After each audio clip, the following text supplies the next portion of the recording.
नमस्कार, BK news bulletin यानी साप्ताहिक समाचार में आपका बहुत बहुत स्वागत है। मैं मनीष कुमार। साप्ताहिक समाचार में हम पिछले 7 दिनों की खबरों को बताते हैं। चलिए शुरुआत करते हैं सबसे बड़ी और अहम खबरों से। पत्नी को मौत के मुंह से खींच लाया डॉक्टर पति, इलाज के 1.5 करोड़ रुपए के लिए एमबीबीएस डिग्री गिरवी रखी। भारत में 15 से 19 साल की लगभग 60% लड़कियां हुई एनीमिया की शिकार। कक्षा 10वीं से 12वीं तक का टर्म 1 का रिजल्ट 16 फरवरी को हो सकती है जारी। पंजाब चुनाव के लिए बीजेपी ने किए कई वादे, हर गांव में बनेगा क्लिनिक, छात्राओं को हर महीने मिलेंगे 1000 रुपए। बीजेपी का आरोप, बुरके की आड़ में हो रही फर्जी मतदान, शिकायत के बाद उत्तर प्रदेश के रामपुर में 2 महिलाएं हुई गिरफ्तार। अब चलते हैं राजनीतिक समाचार की ओर। पंजाब में मोदी की वजह से 2 बार हेलीकॉप्टर रोकने पर भड़के चरणजीत सिंह चन्नी, बोले मैं सीएम हूं, आतंकवादी नहीं।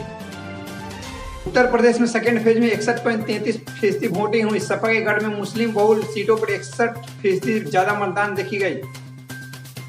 फिर नजरबंद किए गए जम्मू कश्मीर के पूर्व सीएम फारूक अब्दुल्ला, केंद्र ने दिया सुरक्षा का हवाला। पंजाब में गरजे पीएम मोदी, कहा रिमोट कंट्रोल से चलती है कांग्रेस सरकार, तो आम आदमी पार्टी शराब ठेका खुलवाने की एक्सपर्ट। तो ममता बनर्जी बोली उत्तर प्रदेश के सीएम उन परिवारों से माफी मांगे जिनको लाशें गंगा में बहाने को मजबूर किया।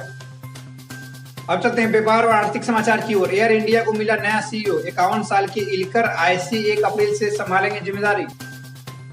इनफ्लिक्स का पहला 5G फोन हुआ लॉन्च, इसमें 48 एम्पियर ट्रिपल रियल कैमरा के साथ 5000 mAh बैटरी दी।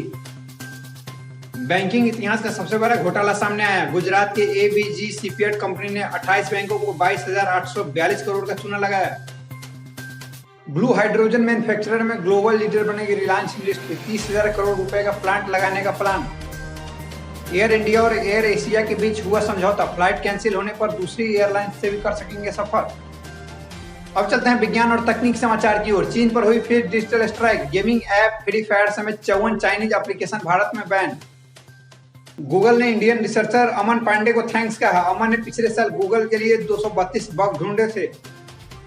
महिंद्रा XUV 700 मॉडल के डिमांड में तेजी देखी गई। पिछले 4 महीने में 1 लाख से ज्यादा ऑर्डर मिले। ऑटो सेल्स में 23.21% की गिरावट देखी गई। सालाना आधार पर 3.27 लाख यूनिट की हुई कमी। धर्म गुरुओं ने फेसबुक पर लगाया आरोप, कहा अपने प्रॉफिट के लिए बच्चों को टूल्स की तरह इस्तेमाल कर रहे हैं इंस्टाग्राम और फेसबुक। चलते हैं अंतर्राष्ट्रीय समाचार की ओर। पाकिस्तान के प्रधानमंत्री बोले चीन में विगर मुसलमानों पर कोई जुल्म नहीं होता, वहीं अफगानिस्तान में तालिबान का विकल्प नहीं।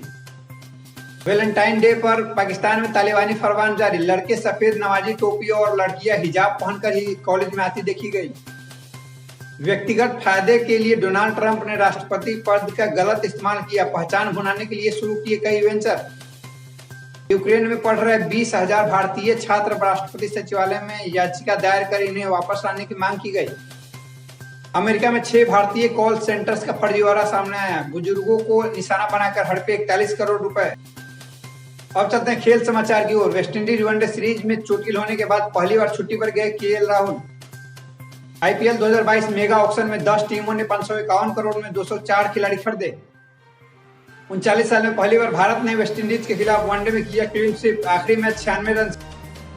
पाकिस्तान के पूर्व कप्तान सलमान बट ने रोहित की तारीफ, कहा एक कप्तान के रूप में हिटमैन का प्रदर्शन टॉप क्लास।